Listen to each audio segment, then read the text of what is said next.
Some VCs take forever to decide, while others can move with lightning speed. What separates them? In this clip from my conversation with Matt Turck, partner at FirstMark Capital, he talks about the preparation that he puts in that allows him to make decisions with lightning speed. You want to speak with investors who are as prepared as Matt. I'm actually fascinated by, that curve, right? I start backing the best founders and I come back to backing the best founders. You're a tier one fund competing with other tier ones who all have access to the shiniest founders. And you're an early stage investor, which means those rounds happen relatively quickly. How do you form conviction kind of so rapidly? So, going back to some of the cliches of venture capital, but again, there's a reason why they're cliches.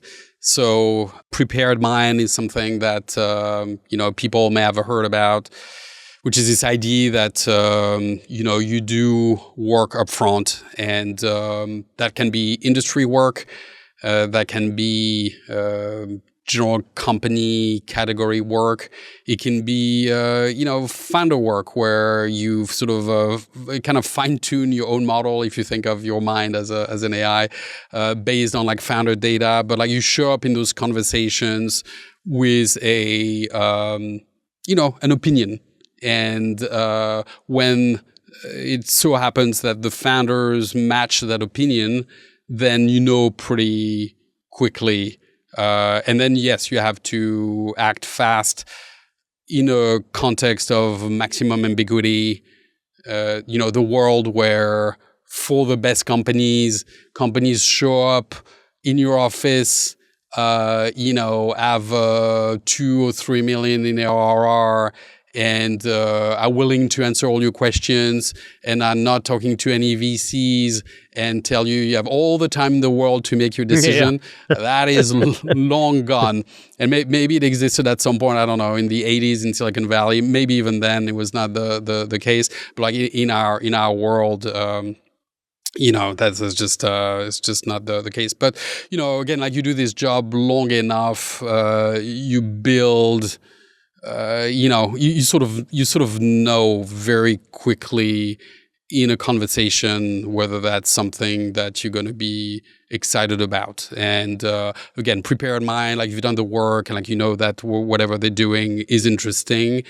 Because you've done the reps, and that like this specific thing, that's where the world is going, because it so happens you spoke to a bunch of Fortune 500 CIOs that explain that it's a problem that they have, whatever heuristic, but like you've done that, and then you meet people that have that clarity of thought, where they explain in very precise terms why what they're doing is important, why it's almost inevitable that whatever little part of the world is going to evolve the way they describe it, and why they're the right people to do it. And when that happens, and it doesn't happen that often, it's very special. As an experienced VC, you sort of know pretty quickly. That really resonates. The reason why I left Shopify actually was to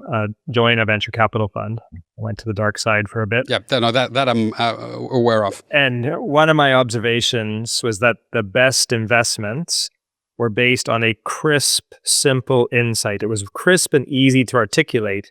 It was just unfortunately not obvious at the time of investment, hence the venture aspect. But like the entrepreneur's ability to just synthesize everything, have unique knowledge, have alpha, to use an investment term, but then just convey. They have such mastery over the topic that they can just tell you crisply. Like you can walk into a partner meeting and you just recite it verbatim.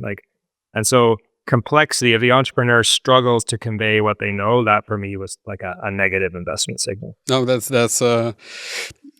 exactly that. Hey, thanks for listening to the Startup CEO Show. If you'd like to connect with me, be sure to visit my website at markmacleod.me, or follow me on LinkedIn at @themarkmacleod, or Twitter at @markmacleod_. And if you want to tune in again next week, be sure to subscribe on YouTube, Spotify, Apple, or wherever you get your podcasts. We'll see you next time.